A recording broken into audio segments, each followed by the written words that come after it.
Bismillahirrahmanirrahim. Assalamualaikum warahmatullahi wabarakatuh. Selamat pagi teman-teman. Ketemu lagi ya di minggu pagi yang cerah ini. Sebelum kita awali kuliah kita pagi ini, kita berdoa terlebih dahulu untuk kesyukuran atas nikmat, rahmat, dan kepahaman dalam mengikuti kuliah kita pagi ini. Berdoa, silakan.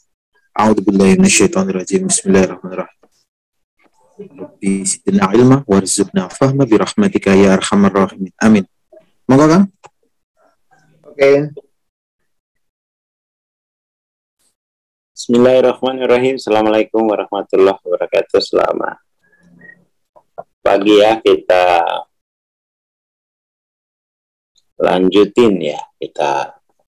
lanjutin kembali kebiasaan kita tiap pagi ya, yaitu ngobrolin ya tentang tema-tema spiritual. Pagi ini kita masih akan ngobrolin solving ego ya. Solving ego. Dan ini halaman 137 ya. Halaman 137 atau halaman mungkin ya, kita halaman 139 kalau di bukunya. Kita lihat lagi ya. Orang melihat ilusi. Jadi ini ngomongin ini ya, apa namanya? Ngomongin soal bagaimana melampaui pikiran ya. Melampaui pikiran.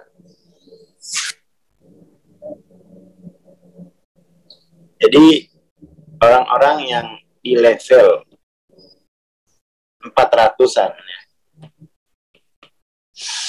Level 400, dia melihat bahwa kalau tidak berpikir itu maka kehidupan itu mandek.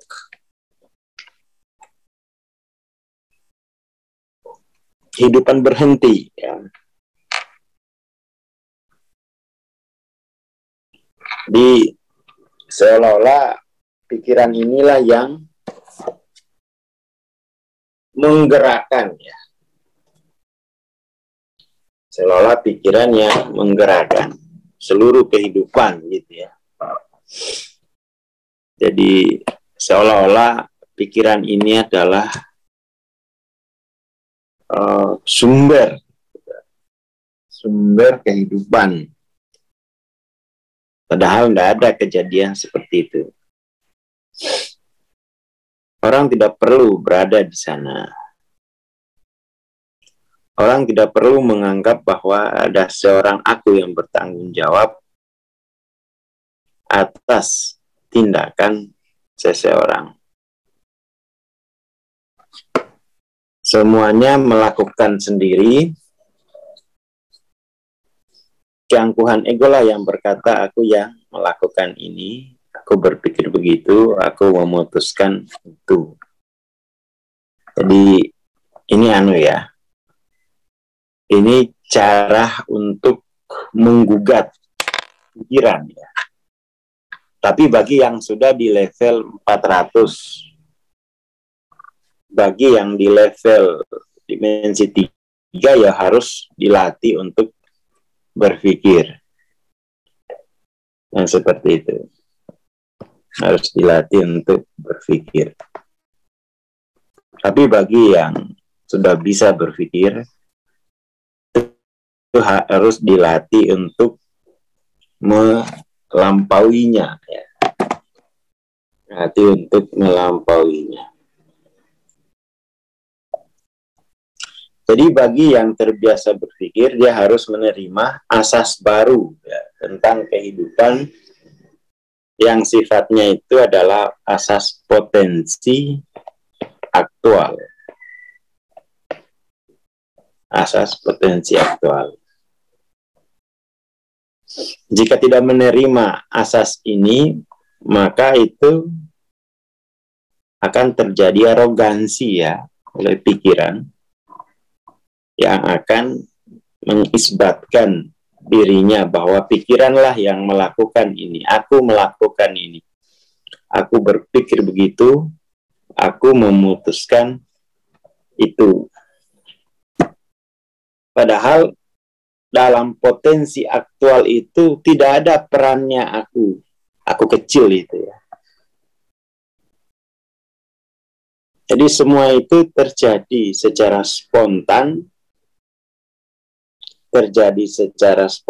sebagai konsekuensi dari akunya ya. Sebagai konsekuensi dari zatnya Tuhan gitu ya. Seperti itu ya.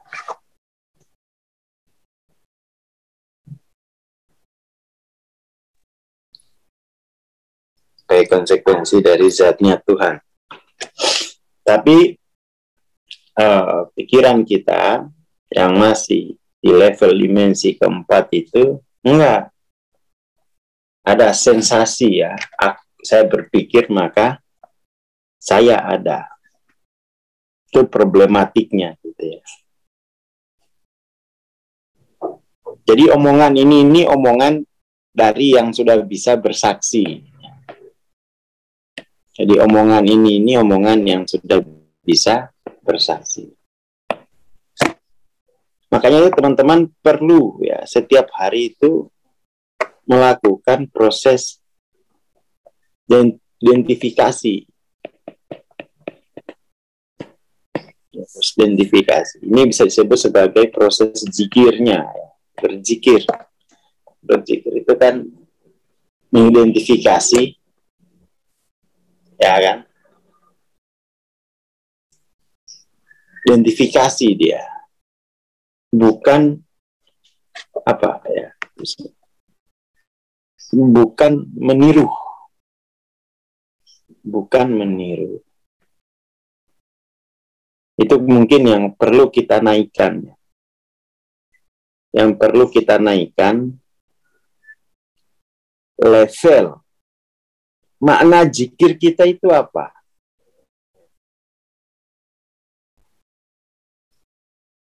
Jadi zikir kita itu mananya apa? Gitu. Ya mesti kita naikkan levelnya. Dari sekedar meniru, itu level awal. Ya. Level awal berzikir itu ya ditiru dulu. Lalu naik ke level identifikasi.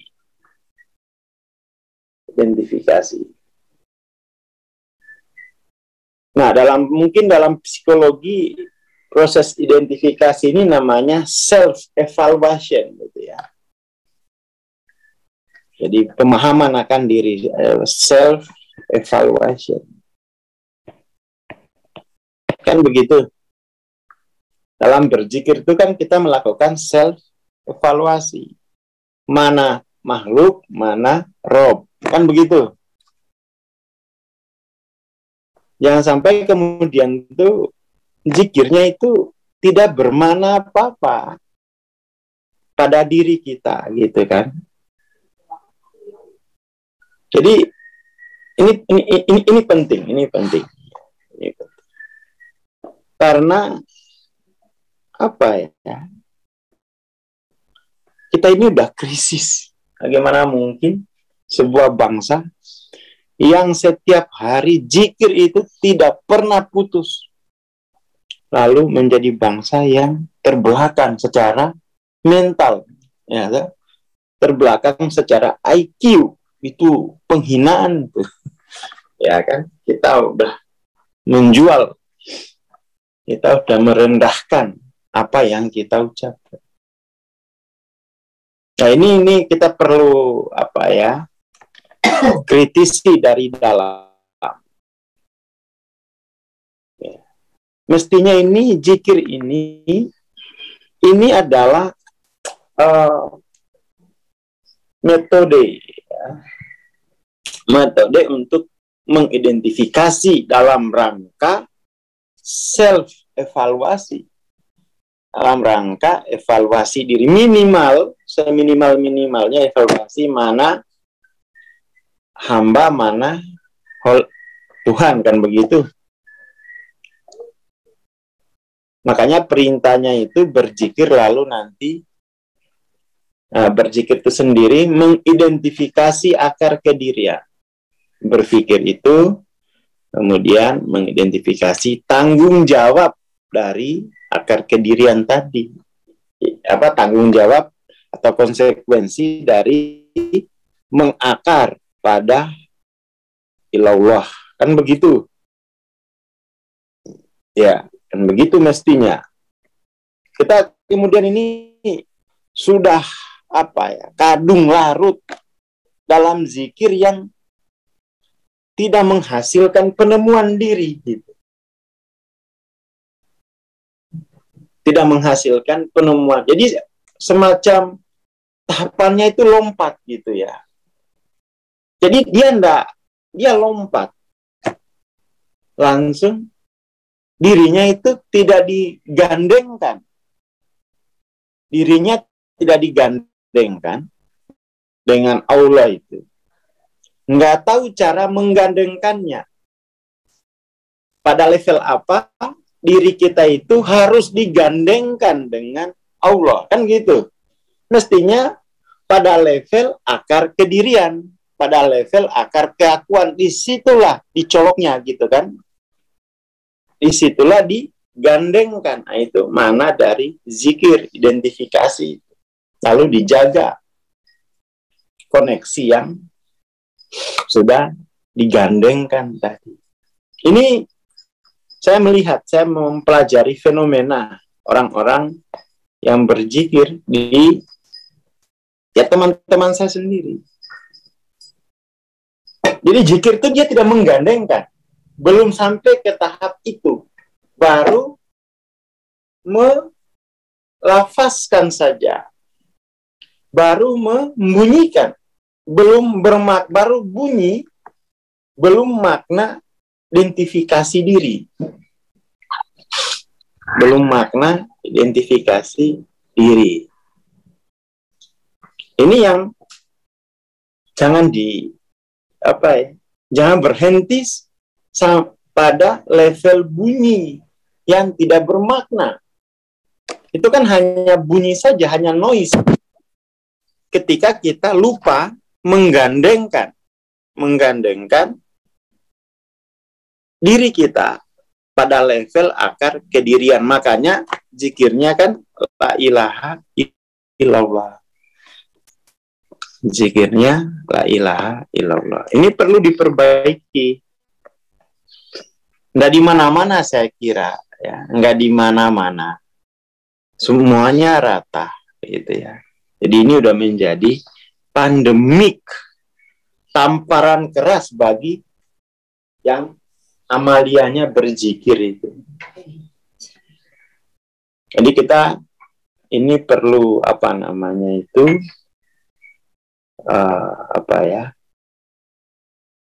kita ini kan akhir-akhir ini banyak menerima laporan, gitu ya, laporan kita 100 negara termiskin di dunia, masuk negara itu IQ paling hampir tidak berfungsi mentalnya. Anehnya, negara kita ini tidak pernah putus zikir itu, ya kan? Itu kan tamparan, ya. Ada yang salah. Jadi zikirnya itu belum sampai pada proses zikir sebagai self-evaluasi. Evaluasi diri. Apa yang dievaluasi? Akarnya. Berarti zikirnya itu belum sampai pada menggandengkan dirinya dengan Tuhannya, gitu. Belum sampai ke sana. Baru sekedar bunyi tanpa makna kedirian, kan gitu. Bunyi tanpa makna, hanya teks Arabik, gitu ya. Hanya teks Arabik. Ini juga nanti Jangan sampai terjadi. Ini juga sudah mulai mewabah sebenarnya. Saya sudah amat-amati dari dulu. Misalnya, ya, orang melakukan tapping, ya kan? Orang itu melakukan tapping. Itu afirmasinya itu tidak bermakna sebagai identifikasi, self-evaluasi. Hanya mantra. Baru disuruh yakin gimana. Bagaimana mau yakin gitu kan? Orang kan mengucapkan sesuatu itu minimal itu ada identifikasi, ada evaluasi. Jadi dari identifikasi ke evaluasi. Mestinya kan begitu. Nah ini kemudian orang melakukan tapping, itu tidak bermakna apa-apa sama sekali gitu. Yang penting aku mau sembuh, ikut. Lah itu kan dia meniru. Dia mengidentifikasi dirinya melalui orang lain. Lah itu jauh sekali. Itu baru di level kesadaran paling bawah, di bawah 200.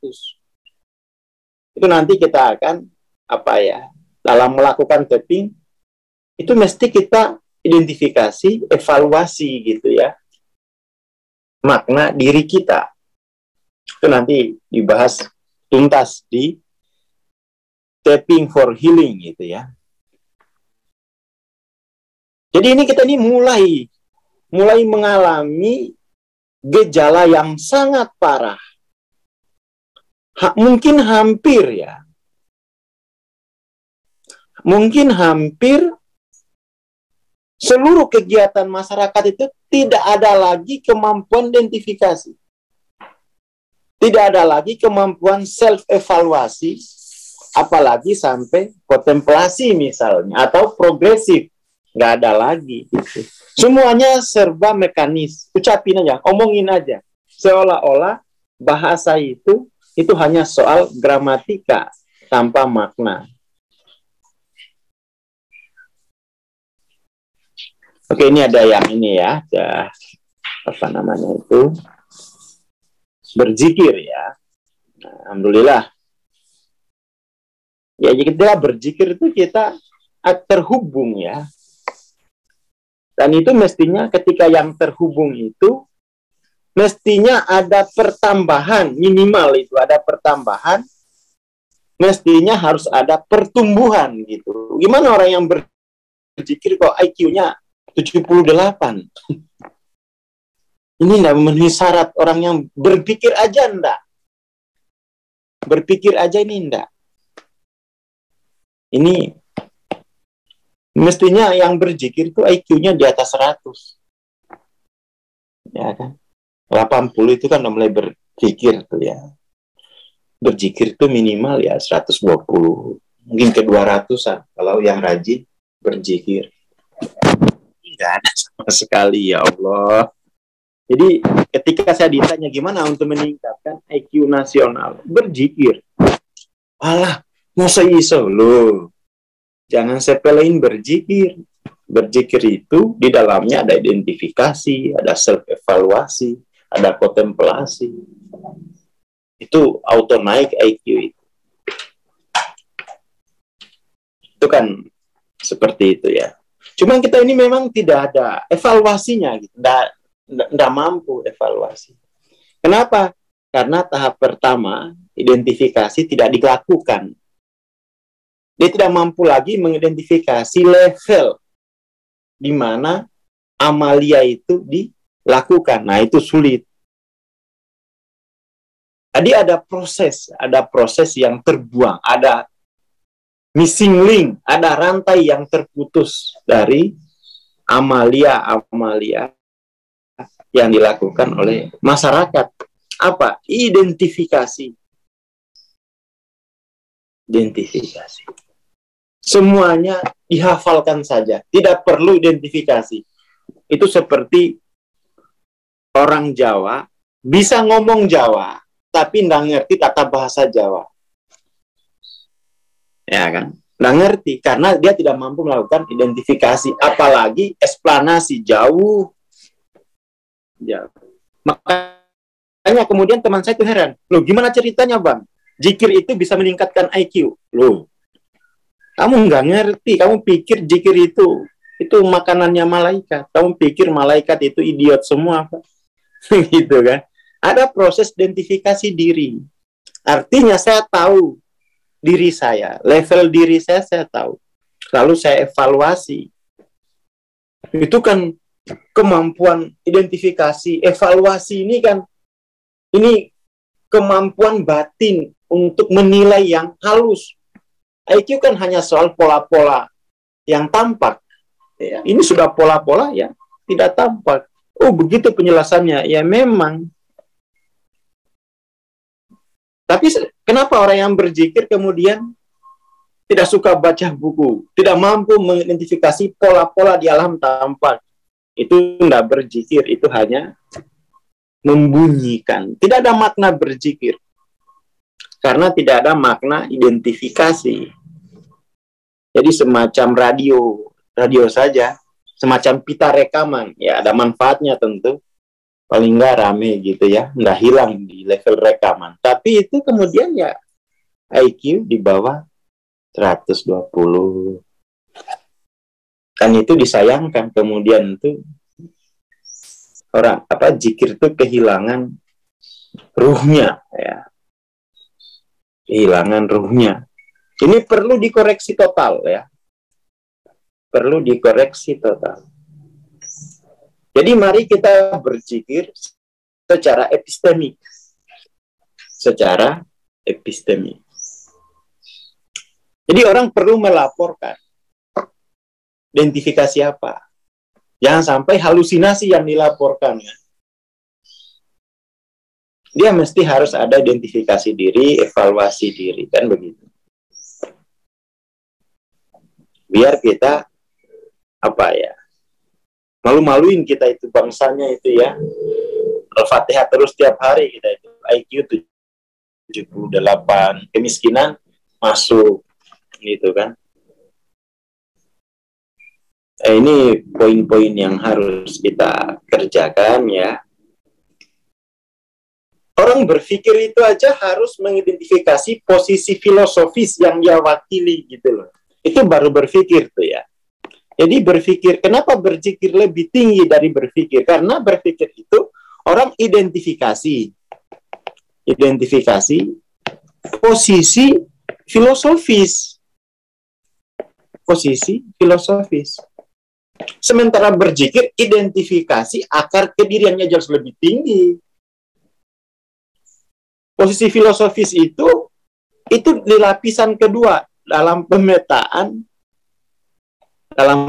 yang saya buat. Ini semalam tuh saya mimpi. Saya mimpinya kamu presentasi ini aja di acara konferensi internasional transpersonal. Saya sudah dapat materinya ini. Ya, saya sudah dapat materinya, sudah mimpin. Udah lancar, jaya pokoknya nih. Daripada bingung-bingung, sudah ditunjukin materinya itu ini gitu ya. Ya, kita bahasakan pagi ini aja gitu. Kamu bahas ini aja. Kebetulan kan judulnya itu Inner Ego Journey melalui La ilaha illallah gitu ya. Perjalanan untuk melampaui ego melalui metode identifikasi La ilaha illallah, judulnya itu gitu. Ya, dan itu enggak pakai teori siapa, pokoknya wes itu ada sanadnya gitu ya. Enggak ada di buku barat mungkin. Ya, kita harus melaporkan proses transformasi diri kita kan. Nah, harus ya kalau kita punya teori sendiri ya kita majukan gitu. Kenapa harus teori dari barat yang canggih, wong yang amalkan tuh kita kan gitu. Tapi selalu minder pokoknya dengan amalia kita minder. Karena enggak pernah diilmui. Jadi posisi filosofis itu di lapisan kedua. Ini lapisan pertama ini akar kedirian. Ini adalah wilayah mistiknya. Wilayah self awareness. Wilayah marifat. Yang kedua baru wilayah filosofis. Berpikir. Ya, kan? Yang ketiga ini wilayah perilaku, meniru. Semalam tuh di ini dulu saya di training dulu untuk presentasi tanggal 7 itu udah di training tadi malam. Alhamdulillah gitu ya. Pusing juga aku bikin gimana ini ya. Pokoknya ini tergantung lah ini ya. Jadi di training ini nanti level marifat ya. Ini level filosofis. Ya ini level ya psikologis lah ya. Perilaku. Nah, kita berzikir itu ya mesti lebih tinggi IQ-nya. Karena apa? Kita di level marifat. Marifat itu yaitu level marifat ya. Ngerti posisi dirinya terhadap Tuhannya. Kan marifat begitu. Kalau filosofis ya kita berpikir ngerti posisi filosofis ya diwakilinya. Kalau psikologis kan ngerti posisi tubuhnya terhadap masyarakat, terhadap lingkungan. Kan itu psikologis kan begitu. Nah, ya. Aku juga mau healing-healing juga. Wah, biar mimpinya ngasih clue untuk kaya raya, tajir melintir gitu ya. Nah, jadi kita nggak bisa orang berzikir itu lalu IQ bangsa yang tiap hari berzikir, sholawatan, lalu IQ bangsanya kok malah enggak. Di level psikologis tuh psikologinya itu lemah sekali. Psikologinya bayi, 78 nih. Wah ini kita sudah menghinakan agama kita sendiri kayak begini caranya ini. Ya kan, sudah menghinakan agama. Ya kan, 78 itu kan IQ itu kan tes psikologis ya. 78 ini berarti pola-pola tampak itu dilanggar semua, nggak ada yang ngerti, nggak ngeh. Apalagi pola-pola filosofis, apalagi level-level marifat. Itu repot itu ya. Repot. Pokoknya ini mari ya acara kita pagi ini apa namanya? Pokoknya kelas-kelasnya PC itu ngomongin ini aja terus. Ya berubah-berubah kan. Tinggal diperdalam. Kalau mau mengetahui bagaimana pengetahuan marifat itu bisa digunakan dalam penyembuhan, ikut Tapping for Healing. Bagaimana pengetahuan marifat, filosofis, psikologis bisa mengubah kesadaran kolektif, ikut MTLOC. Baru mau minat, ya ikut-ikut dulu yang begini. Biar tahu peta, baru cemplung gitu kan. Baru cemplungin. Oke ya, itu dulu pagi ini ya. Itu dulu. Jadi orang nggak bisa zikir itu nggak mengerti ini apa gitu kan. Ini levelnya apa. Ya betul berdampak secara psikologis yang jangankan berzikir. Orang nyanyi dangdut aja berdampak secara psikologis. Apalagi berzikir. Artinya setiap ada pola tertentu ya pasti punya dampak psikologis. Tapi bagaimana dampak filosofisnya? Bagaimana dampak marifatnya itu? Karena yang berzikir tuh IQ-nya pasti jenius. Kenapa? Hal yang marifat itu dia bisa tahu. Apalagi cuma hal yang bersifat filosofis. Apalagi cuma hal yang bersifat psikologis. Ya kan? Jadi level 3 ini psikologis, sosiologis. Level nomor 3 ini. Ngerti dia hukum-hukum sosial.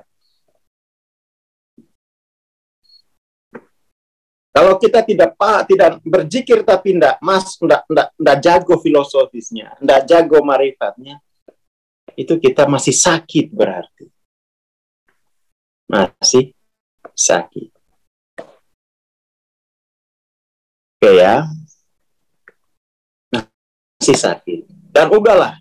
Bangsa kita ini saya nerima ya, banyak teman saya wartawan pada nanya saya gitu ya, ini gimana kok di luar Jawa terutama itu orang ngantri BBM tuh ya Allah gitu ya, bisa 2 jam 3 jam Ini laporan kemarin dari teman-teman saya wartawan. Gimana menurut Bang Aswar? Tasawuf banyakkan berzikir. Kamu ini kebanyakan berzikir, bersemuanya berzikir. Loh, justru ya begitu kalau bangsa yang tidak pernah tahu berzikir. Dikiranya zikir itu hanya kegiatan sosial. Kumpul-kumpul. Enggak. Itu cara kita belajar. Saya dididiknya Mbak itu. Kamu mau jenius berzikir, tapi berzikirnya itu ada proses identifikasi. Ada proses, apa identifikasi apa? Marifatmu itu seberapa ke dirimu. Kalau sudah bisa identifikasi marifat, identifikasi posisi psikologis kecil. Karena barang tampak. Ya kan? Bisa dibaca di buku posisi filosofis. Tapi kalau posisi marifat, nggak bisa dibaca di buku. Ya kan? Nggak bisa dibaca di buku itu. Kepekaan Rosso, ya.